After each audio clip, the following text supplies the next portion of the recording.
Tonight, a sharp rise in e-bike crashes is sending more kids to the hospital than ever before. Doctors say the numbers have exploded in just a few years. And many of these injuries are severe. As we told you earlier, our Biljana Garland is at Wolfson Children's Hospital with a warning from medical experts.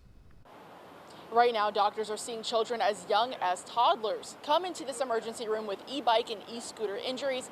And I spoke with a trauma surgeon who says that some of these injuries are changing these children's lives forever. Dr. John Draus is a pediatric trauma surgeon at Wolfson Children's Hospital. He says this work is personal to him. My father died because of a traumatic injury.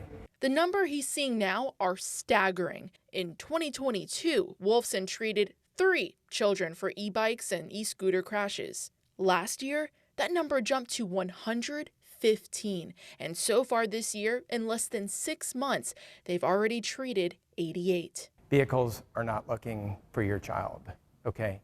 And the children are not thinking about there may be a car that's going to hit me. Draus says he saw a spike in crashes starting this past January, believing it's tied to parents buying e-bikes for Christmas. He says most of the children he treats are not wearing helmets, and 2/3 of them come in with a head injury. And that includes concussions, traumatic brain injuries, and facial fractures. He says the age range that worries him the most is children who aren't even old enough to drive. We've had kids as young as 3.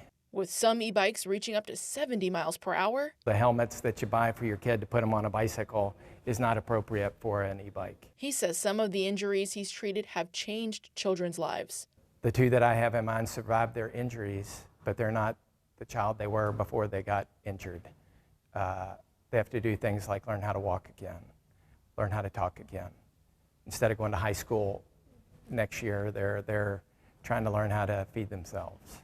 And that's sad. There is now a new state bill aimed at addressing this issue. Senate Bill 382 would create a statewide task force to study the problem and recommend new safety laws. It would also require law enforcement agencies to start tracking every crash involving an e-bike or scooter, including the rider's age and whether they had a driver's license. The bill now heads to Governor DeSantis' desk. My personal opinion is that I think that it's a great start. If Governor Ron DeSantis signs this bill, it will become law on July 1st. And Dr. Draus says that he wants to see more lights on these e-bikes and e-scooters.